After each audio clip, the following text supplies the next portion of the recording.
you're at home, you might want to download an outline for the holiday of Purim.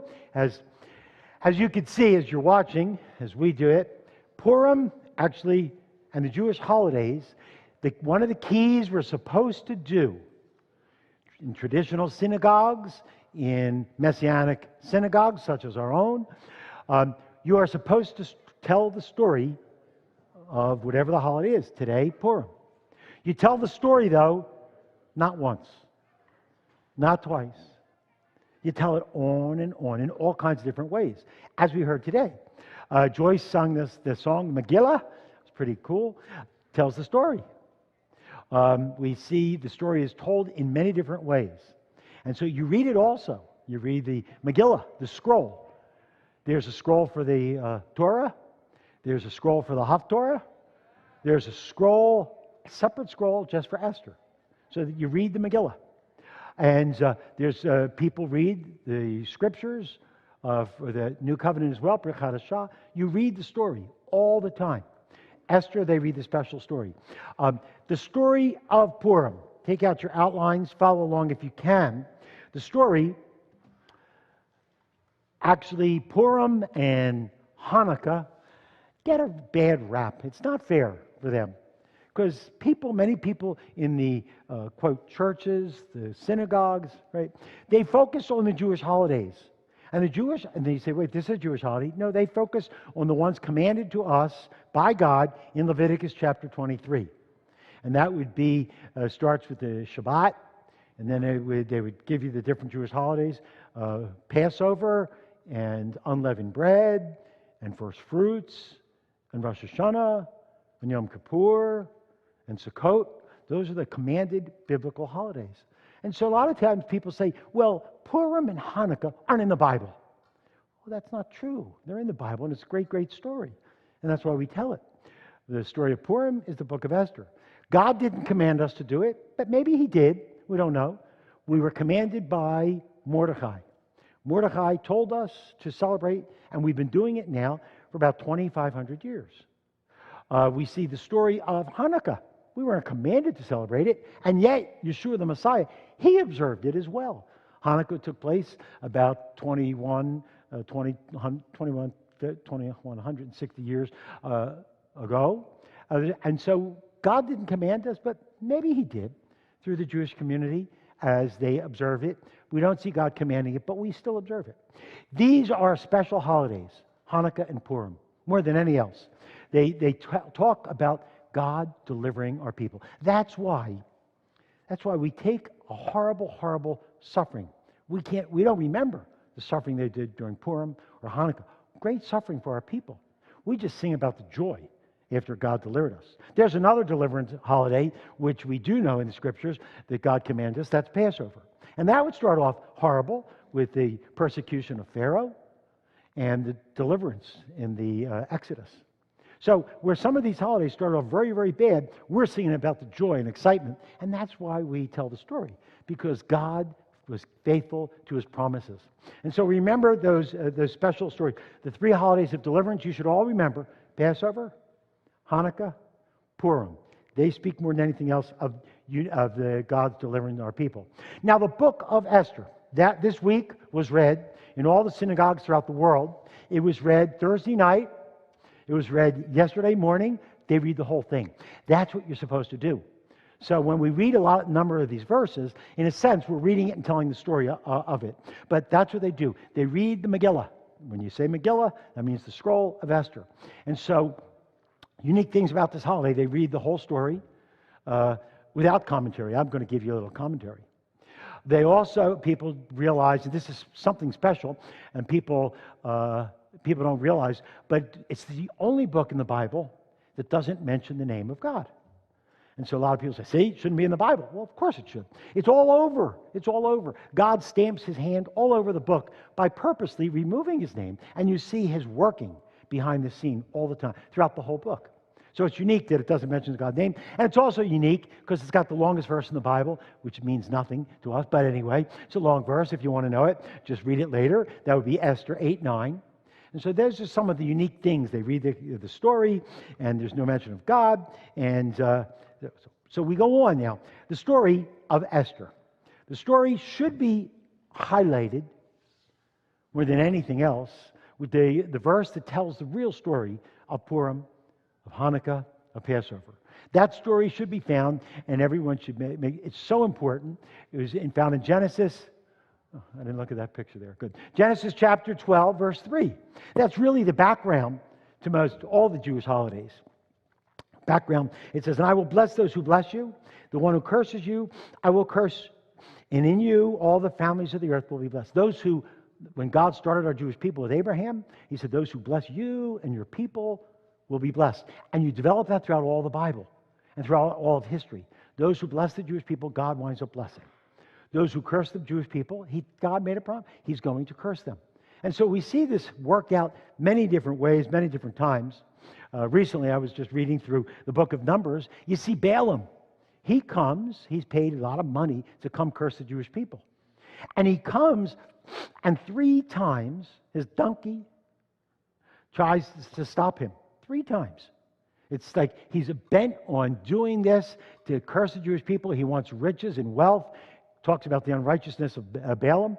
And 3 times the donkey tries to stop him. Then he goes to pronounce cursing to God's people. And 3 times, God won't let him curse the Jewish people. 3 times, God blesses our people. Every time somebody tries to curse our people, God winds up reversing the curse on them. We see it, I just go through it quickly, but Pharaoh, Nebuchadnezzar, Haman. Okay, I hear you through the screen.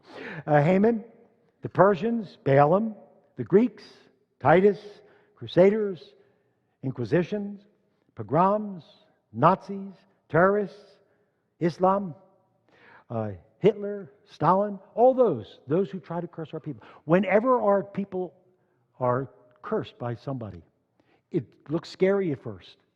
But then God usually defeats them and sends a blessing to us, and we celebrate by dancing and doing the groggers and saying yay and boo. God delivers our people. There's always the stories told about Purim. After the Nazis in 1945, one of the German officers being tried, and they sentenced him to be hanged. And as he was going, hung. As he was going, they heard him say, Purim, 1945. Because it's going on today still. Those who try to curse, God reverses the curse. We see God reverse the curse with Pharaoh. God reversed the curse with Haman. He reversed with Antiochus. God always reverses the curse. The famous story, people like to hear it, even though you've heard it many times, but I like to read it.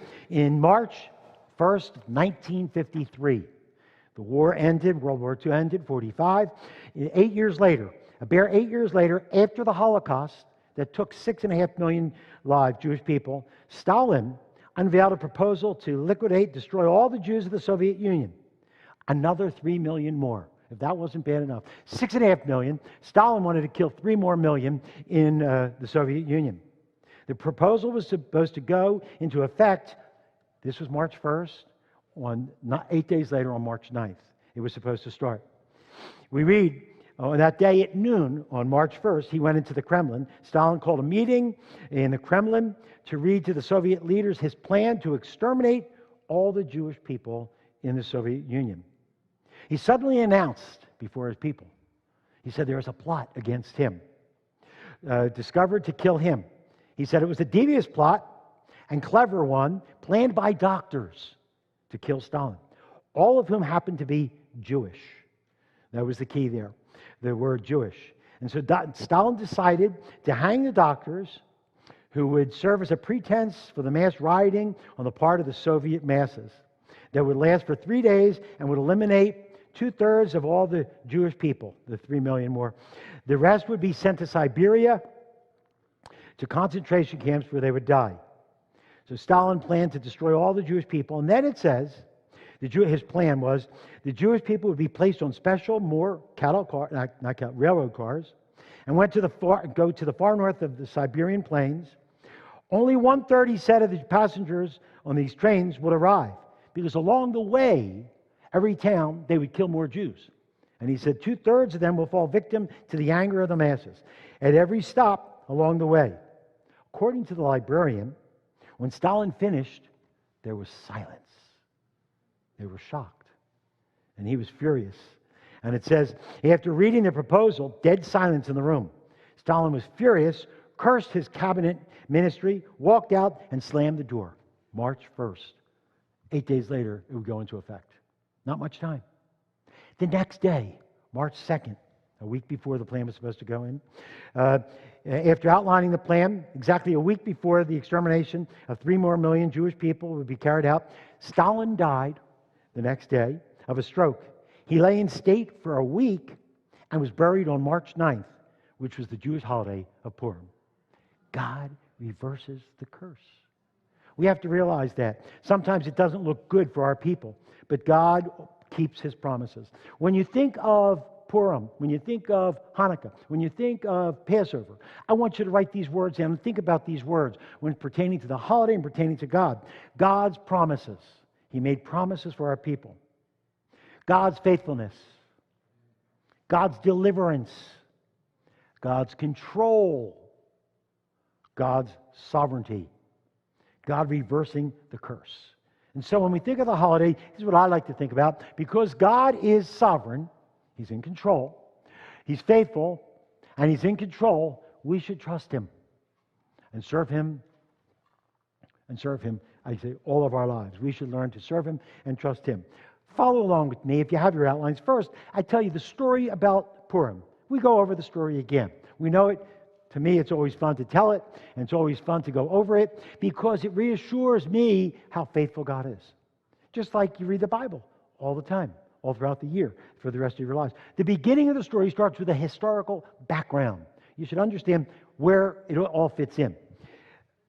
To try to summarize history, I love history, but not everybody likes hearing about it. But the story of Purim, really the background, the Jewish people had their own state, and in 606, 597, 586, 3 dates pretty close together, was what we call the Jewish people were conquered by Babylon, the temple was destroyed, and they were taken out of the land, the captivity. They were taken to a foreign land, Babylon, where God said they would be for 70 years, and then God would deliver them. God allowed a catastrophe, destruction of the temple, destruction of our people, because of their sin. God took them captive to Babylon for about 70 years. At the end of that time, God raised up a pagan king by the name of Cyrus, who made a decree that all the Jewish people were supposed to go back to Israel. And so, sure enough, around the year 540 to 520, somewhere in that period, all the Jewish people were brought back to the land of Israel. Many stayed in Babylon, where there was a Jewish community for the last 2,000 years. But 2,500 years. But many came back to the land of Israel, somewhere around 540 to 520. Now, whenever you talk about Israel, I want you to think the nation of Israel, the government of Israel, was always by 3 forms of government: prophet, priest, and king. When the Jewish people came back to the land, in the land, we see life going on in Israel with the prophet Haggai and Zechariah. That's how we know. They preached somewhere around 540, 520. Dates are not important, but that's they were preaching. The prophet at that time, they were the prophets. The king at that time was a man by the name of Zerubbabel, not important. The priest at that time was a man by the name of Joshua, not important. We see life in Israel about 520 with those 3. Then the Bible gives us a picture 80 years later, around the year 440, in the land of Israel. In the land of Israel. See, that's the key in these 2 things. In the land of Israel, God keeping His promises to His people.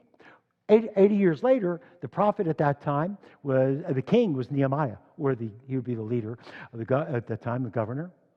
The prophet would be Malachi, and the priest would be Ezra. So we see life when the Jewish people came back to captivity, from the captivity. We see life 80 years later, and we rest assured God is faithful to His promises to His people while they're in the land. But then we get the question, what about the Jewish people still in Babylon that didn't come back? We get a picture of their life.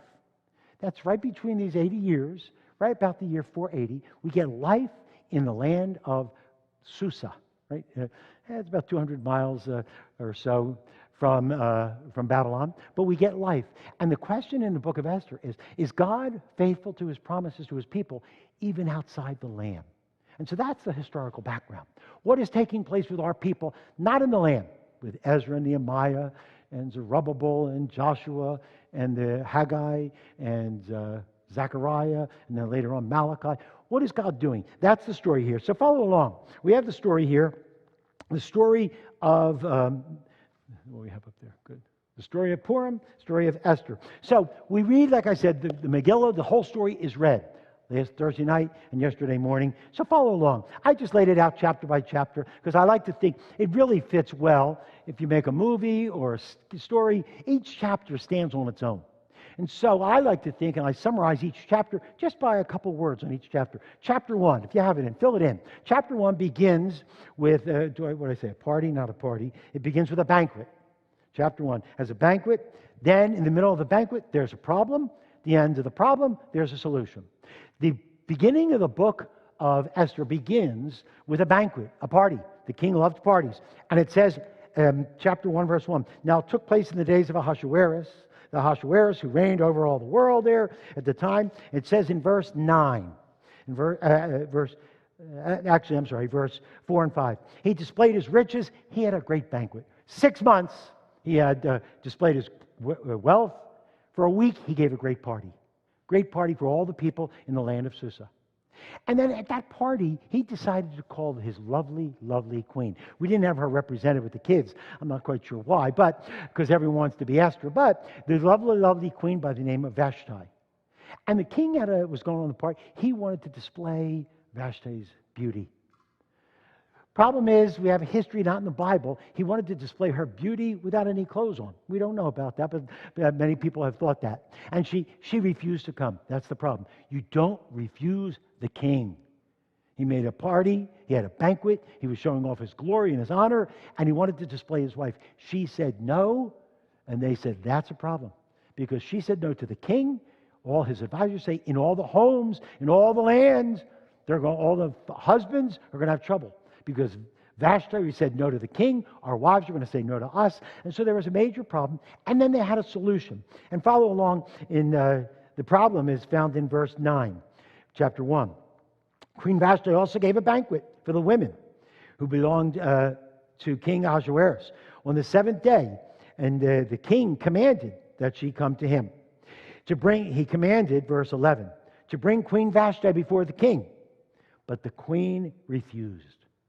That's what you don't do. The solution was they gave it to the king. In verse 18, this day, his advisor said, the ladies of Persia and Media who heard the queen's conduct will speak in the same way to all the king's princes, and there will be plenty of contempt and anger. If it please the king, let a royal edict be issued by him that you can't reverse, that Vashti should no longer come into the king's presence. That is chapter 1. Okay? King gave a great party, great banquet. Problem, the queen refused the king, and the solution was remove her from before everybody. And they removed her. Now, chapter 2 begins, if you're having a skit there, the king is sitting there really in chapter 2, sort of like this. Vashti, Vashti, my beautiful wife, what have I done? Where is she? They told me to get rid of her, but I missed my Vashti. That's how chapter 2 begins. So, what did I write down for the words there? Okay. First, so they give him a solution.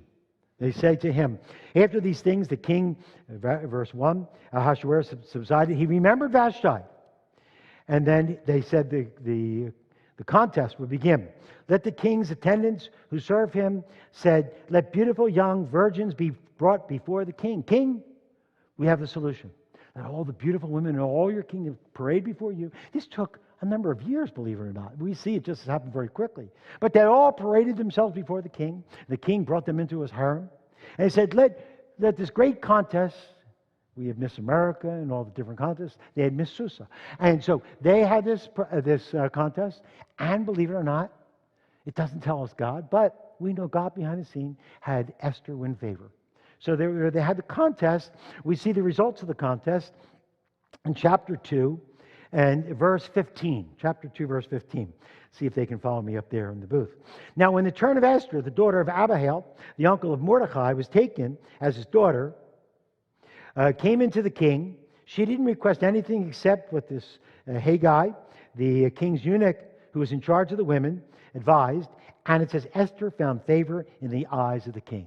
Esther won. Of all the beautiful women, God appointed her as the next queen. Verse 17, the king loved Esther more than all the women.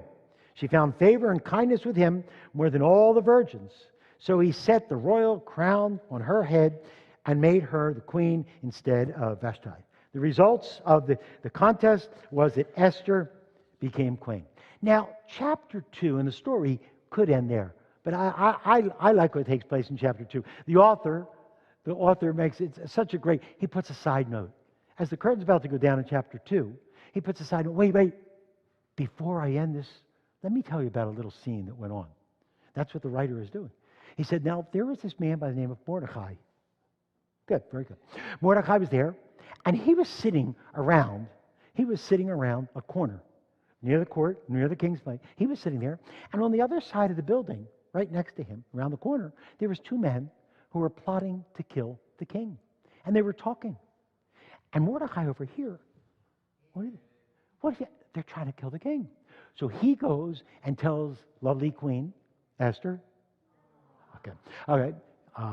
And she tells the king, and the king is saved, and the two men are hanged. And it says, in those days, Mordecai was sitting at the king's gate. Bigthan and Teresh, two of the king's officials, from those who guarded the door, became angry and sought to lay hands on the king.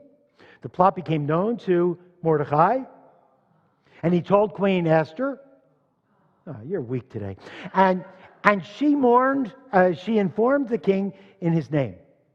Then it says the plot was investigated, found to be so, and these two men hanged on the gallows, and it was put in a special book called the Book of the Chronicles. The story. That's the end. A side conversation. Now the scene goes up, and chapter 3 begins. Now, chapter 3 really can be summarized in a couple words. First, we see a promotion. Who should have been promoted? Everyone?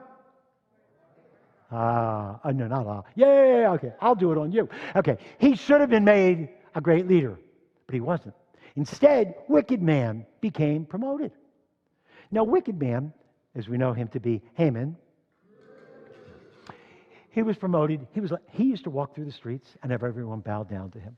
Everyone would bow down to this wicked man, except one Jewish guy. That would be Mordecai. Yeah. Okay. He wouldn't do it because he was a Jew and you weren't supposed to bow down to anyone but God. And it got him so upset. Chapter 3, see, he was promoted. Then he made a plan. And it says in chapter 3, we're going to skip over chapter 3, I'm summarizing it. In chapter 3, he decided, I don't want to just kill Mordecai. Who are his people? They're all the Jews. I'm going to get all the Jews. So he did. He got a big hat, and I'm making it more modern. And he put in the hat 12 lots, which is Purim, 12 of them. He said January, February, March, April, May, June, July, August, September, December. 12 of them, and he picked out one. Now, if this was taking place in January, he picked out one that said December. Then he picked out the days. And he says, on this certain day, on the 12th month, we're going to kill not just Mordecai. Okay, you don't want to keep shame? Okay. Not just him, but we want to kill all his people. That was his plan.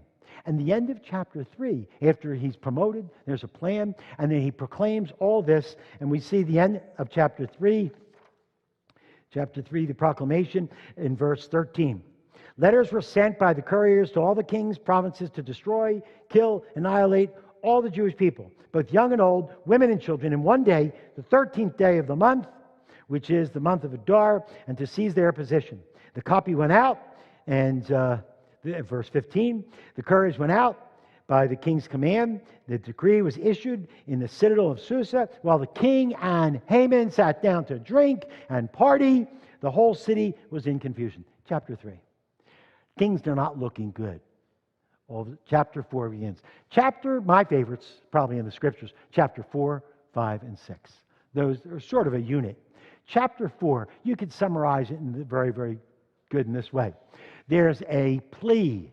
Write the words down. Plea. There's a refusal.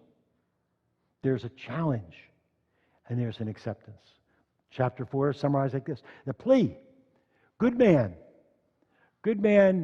Mordecai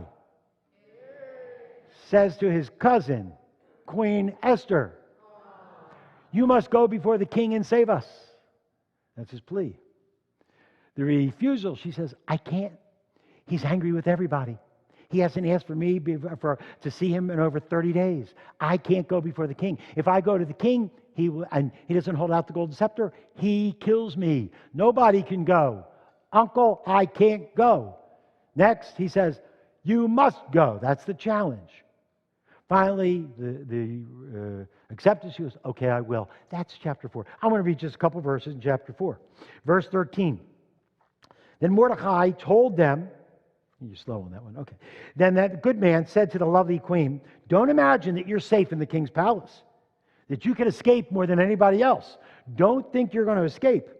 Then he said one of the great theological verses in all the Bible. It's a great theology. You have to understand what it means. Verse 14. If you remain silent at this time, relief and deliverance will arise for the Jewish people from another place. He understood Genesis chapter 12. God will bless those who bless him. God will curse those who curse him.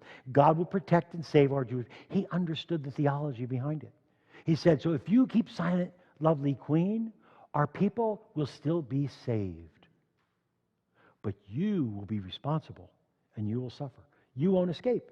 And he says, we'll get deliverance from another place. You and your father's house will perish. And who knows, Esther, whether you have not attained royalty for such a time as this. That's why God brought her in. And finally she says, good. She accepts it. And she says, go, assemble all the Jewish people, pray for 3 days. At the end of 3 days, I will go into the king. And she says those great words, if I perish, I perish. She will do what's right. That's chapter 4. Chapter 5 begins. Remember, she's got to go to the king now. So chapter 5 begins, and you can summarize chapter 5 very easy, with favor. I think I wrote here, favor, a banquet, and a lot of pride. Favor. In comes lovely Queen Esther to the king. She comes in the door. The king's on his throne. She walks in the door. The king looks at her, and everyone waits. If the king does nothing, they take her away and they kill her. She walks in, and the king, depressed and sad, who knows why, for 30 days, all of a sudden he sees her, holds out the golden scepter. Yeah. She walks up, and she wins favor. And then he says, why would you come here and take your life in your own hands? You must be troubled or bothered by something. Why would you? What do you need? Anything you want, my lovely queen. Up to half the kingdom, I'll give you whatever you need. And so that's the chapter 5. And it says, chapter 5 begins, now it came about on the 3rd day, Esther came in to the front of the king's rooms. King was sitting on his throne, and she came to the entrance. When the king saw Esther the queen standing in the court, she obtained favor in his sight. The king extended his hand. So Esther came. And verse 3, then the king said to Esther, what's troubling you? I just described that. What's troubling you? What's your request? How could you do this? Esther, if it please you, king, I want you to come to a special dinner banquet. In my quarters, I'm going to have a special banquet just for you. Because, king, I know you like to eat. And I know you like banquets. So you're going to come, and I'm going to give you such a meal. Now, she didn't tell him she was Jewish. So she got a special Jewish meal just for this banquet. But she said, I want you, king, to come with your great prime minister, Haman. I don't know if she had the whole plan worked out in advance, but maybe as she was going along, she says, come to my banquet. And so that night the king came, and that's where we see the story here in the banquet. And it says, verse 6, as they drank their wine at the banquet, the king said to Esther, what is your petition? What do you want? I came, for it shall be granted to you. And what is your request? Even a half of the king, whatever you say. Esther replied. Now, I don't know if she had it all planned yet, but she gave him such a banquet. It says they began with wine.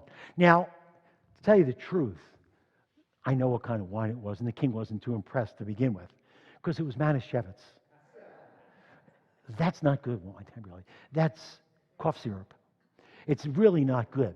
And so she actually was supposed to do it, but she tricked him and she gave some other better wine. But anyway, but we know what she did give him.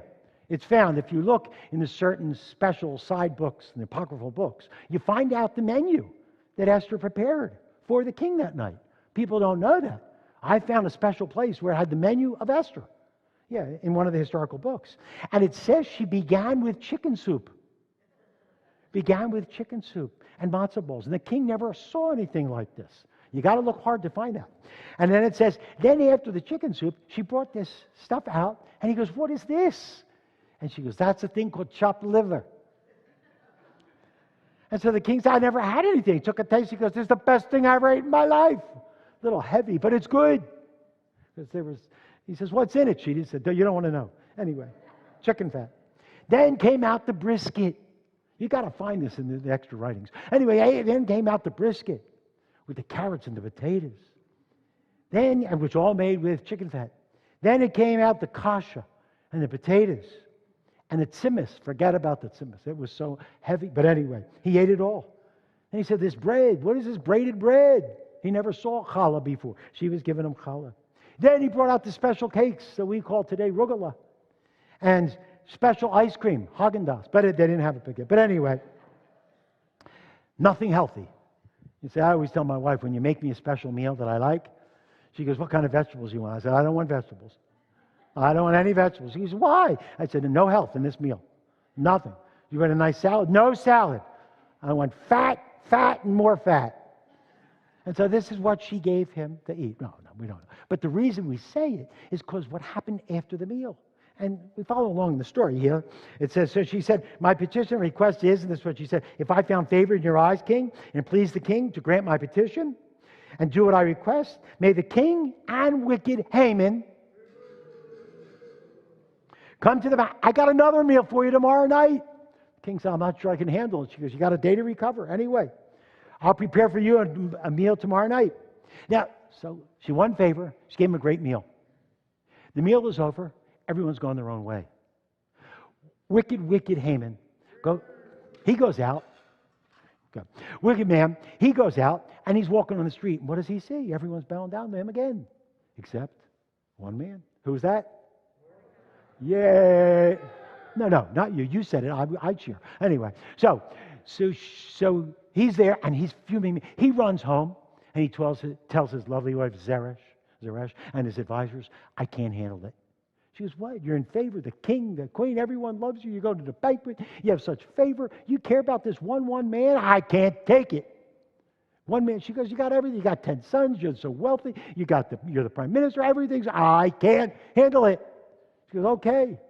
Chapter 5 tells us. She says, look, you know what? This is what I want you to do. Tonight, build a gallows. 75 feet, I think, in the air. In the morning, wake up. After your devotions, he didn't have devotions. Okay. You go to the king and tell the king, I want this man hanging from 75 feet in the air. And then go your way. And he said, that's a good idea, Zeresh. That's a good idea, my advisors. So he goes to sleep. Now, the end of the, let me see. Is that what she says there? Follow along, chapter 5. He went home, pleased of heart, but he was furious. Then it says, then Haman recounted to his family, verse 11. Recounted to them all his glory, his riches, his children. Verse 12. Haman also said, even Esther, the queen, let no one come before the king to the banquet which she prepared, and tomorrow I'm coming again. Yet all this doesn't satisfy me. Every time I see that Jewish guy, Mordecai. So Zeresh says, build a gallows, 50 cubits, about 75 feet in the air. And in the morning, ask him to hang. Now, when you close chapter 5, now maybe next year I'll have it up there, a split screen. You got 4 people in the end of chapter 5. You got lovely Queen Esther. Okay, she's got the servants cleaning up, and she's preparing for the next night. You got Mordecai. He goes back to his corner, and he's praying all night. Then you got wicked man, Haman. He goes back home. Zeresh tells him what to do, and they're building the gallows, 75 feet in the air. Then you got the king, and he's going to go to sleep. Oh, man, what was in that food? It was really tasty, but oh, man, I'm really having trouble. I can't sleep. And he's tossing and turning and turning and tossing. And he's up all night. So finally, somewhere in the early morning hours, 4, 5, 6 in the morning, he says, listen, I can't sleep. Bring in somebody to help me sleep and read to me. Now, when I wake up in the middle of the night, one of the things I do is I read. People find it strange, but I open my eyes many times. Last night, 2:30 in the morning, the eyes opened up. I knew I couldn't sleep anymore. I just go downstairs and start reading. Now, I start with my devotions in the Bible. Then I start reading other stuff. And I read until I see, so I start closing my eyes again. The king couldn't sleep. So he says, come in, read to me. Now, they know what to read to him. Just like I tell you, when you have trouble, I know what you can read to help you fall asleep. First, if you want to start and you're really having trouble, and you're not a carpenter or anything like that, you read the second half of the book of Exodus as they describe the tabernacle with the curtains and the veils and the incense and the altar and the offerings and the utensils and the sockets and the boards and the 2x4s. Listen, if you're not, you'll fall asleep. Now, if you're really bad at that point, you go to, I've done this too, you go to Leviticus chapter 13 and 14. Nobody can get through the leprosy laws. You can't get through them and stay awake. About 50, almost 60 verses on 2 chapters. I once tried it, I remember, and I got to about verse 20 and started falling asleep immediately. So, and then if you're really bad, you go to the Chronicles. 8 chapters in 1 Chronicles, 8 chapters. They only talk about begat. By the end of that, you're dead. You're out. So the king says, bring in the crown. That's how chapter 6 begins. So we see in chapter, remember, everyone's doing their thing. Esther, Haman, Mordecai, the king, they're all doing. Chapter 6, write it down. Sleepless and reversal.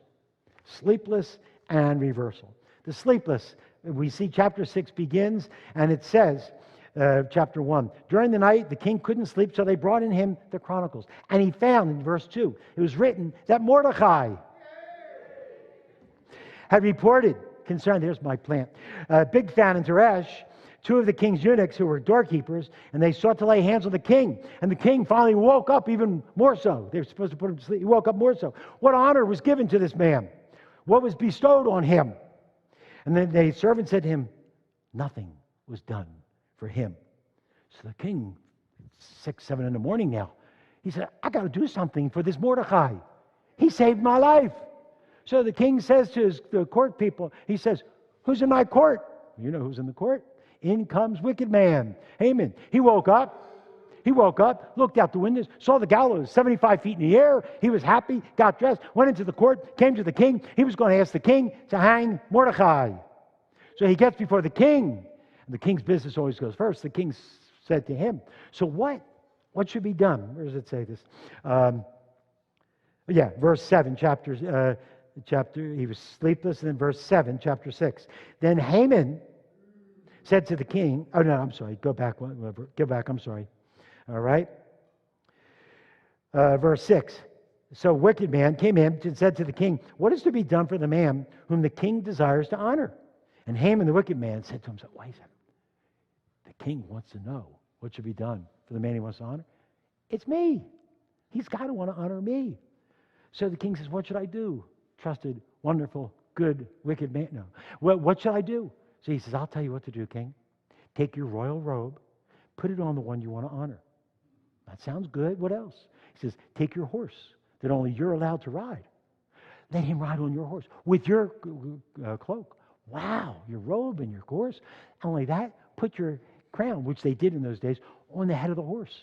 Wow, that's a great idea, the king says. Not only that, he says, king, let one of your other trusted advisors lead this man through the town and say, this is the one that the king wants to honor. So the king looks up and says, that's great. Go and do so for Mordecai the Jew.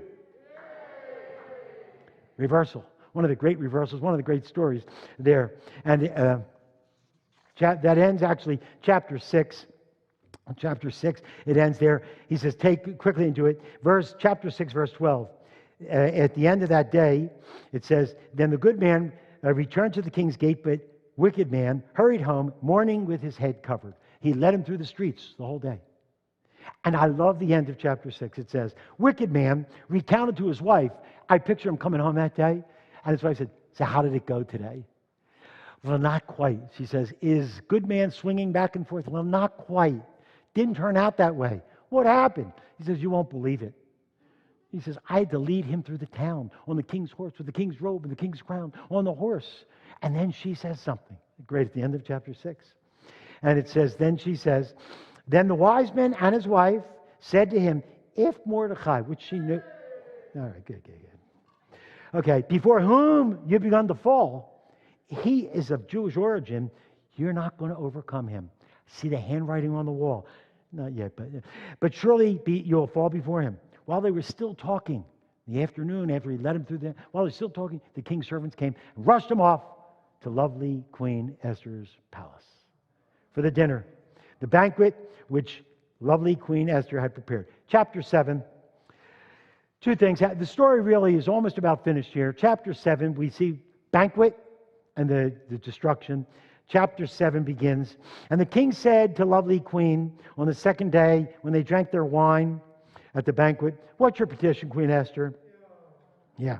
What's your request? Even the half of the kingdom. Then the lovely Queen replied, if I found favor in your eyes, King, and it pleases the king, let my life be given to me. My life and all my people. That's my request. We've been sold, I and my people, to be destroyed, killed, and annihilated. Now, if I'd only been sold as slaves, I wouldn't bother you. But this is even worse than you can imagine. Then King Ahasuerus said to the queen, who is this? Who would dare to presume to do such a thing? And Esther chapter 7 says, she didn't say, Esther said, a foe and an enemy is this wicked Haman. Then he became terrified before the queen, before the king and the queen. Then Harbona, speaks up. One of the eunuchs who was before the king said, behold, indeed the gallows standing at a wicked man's house, 75 feet high, which Haman built for Mordecai, who spoke good on behalf of the king. And the king said, hang him high, hang him on it. So they hanged Haman on the gallows, which he prepared for Mordecai, and the king's anger subsided. Basically, the story's over. That's the story of Purim. That's why we rejoice. God reversing the curse. Chapter 8, you could summarize it, read it for yourselves. Chapter 8, Mordecai is honored. He has a new plan to save the Jewish people. They just can't end the plan because the verdict that the king and the kings of the Medes and Persians has to stand. So they had a new plan in chapter 8. Good man, a lovely queen, devise a new plan that when December comes, the day when all the Jewish people are supposed to be killed, all the army of the king will stand behind the Jewish people, and the Jewish people can rise up and defend themselves.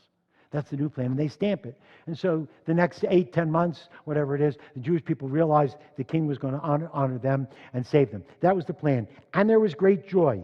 And it says in chapter 8, verse 17, in each and every province and each and every city, wherever the king's commandment and his decree arrived, there was gladness of heart and joy for the Jewish people, a feast and a holiday, and many of the Jewish people in the land converted and became Jews.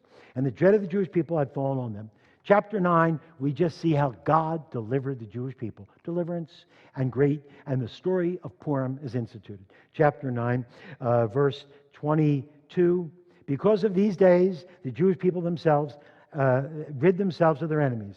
And it was a month which turned for them from sorrow into gladness, from mourning into a holiday, that they should make these days feasting and rejoicing and send portions of food to one another and gifts to the poor. And so these holidays. Chapter 10, the final thing, exaltation. Mordecai was made a great leader in the land. The story of Purim. It's a great, great story. There's a couple short, brief illustrations, a couple lessons you should learn from it. Write these down. First, one that we should know. When we study the story of Purim, God is sovereign and in control in every detail of our lives. God is in control. He's sovereign and in control. When you go through the whole book, you see an overheard conversation. Remember chapter 2. The king's favor upon lovely queen. Sleepless king, indigestion. Delayed request. She waited an extra day. Wicked man's timely arrival the next morning. The Bible says the heart of the king is in the hand of the Lord. He turns it any way he wants. You know, that should speak to all of us. God is in control. He's sovereign. So you and I should therefore worship Him, serve Him, love Him, walk with Him. He's in control of your life. Listen carefully. You are not in control. God is in control. God was in control when Joseph was sold into Egypt, when Job was going through all his problems, when Moses was down in Egypt. God is always in control. The great story, we don't have to tell the whole story, but the great story of Israel becoming a nation in 1948. It's a great story. When they were waiting after the vote was in November, Thanksgiving weekend, where Israel was voted and allowed by the nations of the world to become a sovereign, independent nation. In the next 6 months, everyone was changing their mind. And in America, they were changing their mind. They didn't want it. It was supposed to take place in May of 48. And they all said, you got to get to the king. The king. You got to get to President Truman. You got to speak to him. Because when in May comes around, when they ask all the nations, should we go through with this? The United States, all our leaders were telling the president, say no. The tide is turning. Say no. No one was for it. And the Jewish community said, we got to get to President Truman so he can speak to Chaim Weizmann, the Jewish leader in Israel. Someone's got to speak to Truman so he will say yes to the vote. But they couldn't get to Truman because he said, I don't want to hear about the Jewish problem anymore. It's over. God was in control. They find one Jewish man by the name of Eddie Jacobson. It's a great story told in the book, O Jerusalem. They find that this man was in business with President Truman. They were in the haberdashery business, with the men's clothing and stuff. They were in the business together. And they were in World War I together. And Truman had a policy. Any one of his buddies that was in the war with him, was his partners also, could come into the Oval Office whenever he wanted. So the Jewish community got to Eddie Jacobson and said, you got to get to the president and ask him to see Chaim Weizmann. But they said, no one could get to the president. Eddie Jacobson could. He walked in, and the president looked at him and said, don't tell me another word. Don't do it, Eddie. I don't want to hear about it. Eddie Jacobson just broke down and started crying. Fake, but he cried. The president said, no, I don't want to hear it. And he says, every time I think of that poor, old, Jewish man, Chaim Weizmann, breaks my heart. He has no place to live, nowhere to go. The president agreed, I'll see him for 1 hour. God's got all the kings in the world in his hand.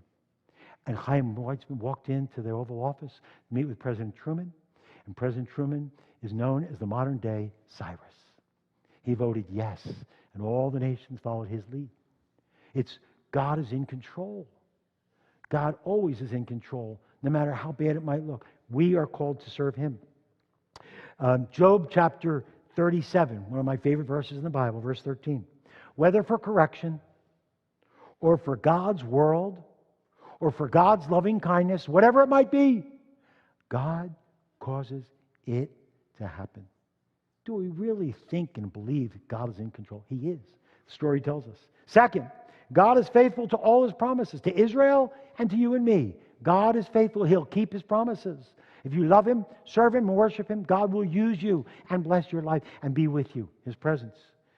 1 Corinthians chapter 10, a great verse, promise to us, but God kept all His promises to our Jewish people. It says, no temptations overcome you, but such as is common to man, and God is faithful, who will not allow you to be tempted beyond what you're able, but with the temptation will provide for you a way of escape so that you may be able to endure it. God is in control, and God is faithful to His promises. Third lesson, we can trust God with all our lives. Scripture tells us we know that God causes all things to work together for good to those who love God, to those who are called according to His purposes. We can trust God with all the details of our life. I always tell the story. When I was in Jersey, I was very happy in Jersey to spend the rest of my life there in Jersey to retire. But God didn't want me there. He didn't tell me what He wanted because He knew I would object. So God found His way to take me from Jersey and bring me to California. I wasn't happy with the transition, but it was the greatest thing that ever happened in my life. We can trust God with every detail of our life. We pray for certain things that we want, and God gives us the opposite. I pray for light, God gives me darkness. I said, do you know what you're doing? Of course he knows what he's doing. Because he's in control. He knows better than we do. We need to trust the Lord. Last thing, last lesson. We have a responsibility to God. We have a That's what this book tells us, Esther. We have a responsibility to God. Two groups of people in the world. Believers. You and I who put our trust in Messiah. You have a responsibility before God. What is that responsibility? Actually, we read the verse in Esther 4. For if you remain silent, believers, today, relief and deliverance will arise for the Jewish people from another place. If you don't serve, listen, let me summarize it. If you don't serve the Lord today, if you don't love Him, worship Him, read His Word, follow Him, obey Him, if you don't, God's purposes and plans will still be accomplished. I sometimes think believers have said this, I'm upset with God. I don't like what He's done in my life. Therefore, I'm not going to serve Him. So there, God, what do you think about that? In fact, I'm so upset with God, I'm not going to go to worship services. What do you think, God? So I'm so upset with God, I'm not going to read the Bible anymore. Ha! I'm not even going to talk to you. I'm going to get back at God. And people actually say, if you don't share and serve God, God's work won't get done. That's not true. That's not true, folks. God's work will always get done, with or without you. You can't thwart God. But you've been raised up for such a time as this. You have a responsibility today. God's work is going to get done, with or without you, so you might as well serve Him and receive the blessings and let God use you. We have a great responsibility. It says, who knows whether or not you have not been raised up to hear these words for such a time as this. You can work with God.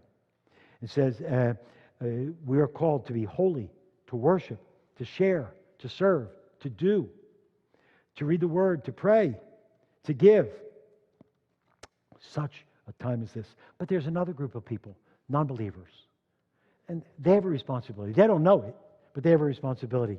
Chapter 9, Esther, verse 2. The Jewish people assembled in their city throughout all the provinces of King Ahasuerus to lay hands on those who were going to kill them. No one could stand before them, for the dread of them had fallen on all the people. Thus the Jewish people struck all the enemies with the sword, killing and destroying them. You see, the proclamation went out. The Jewish people were going to be delivered. God made the proclamation through Mordecai and the king. The Jewish people will be delivered.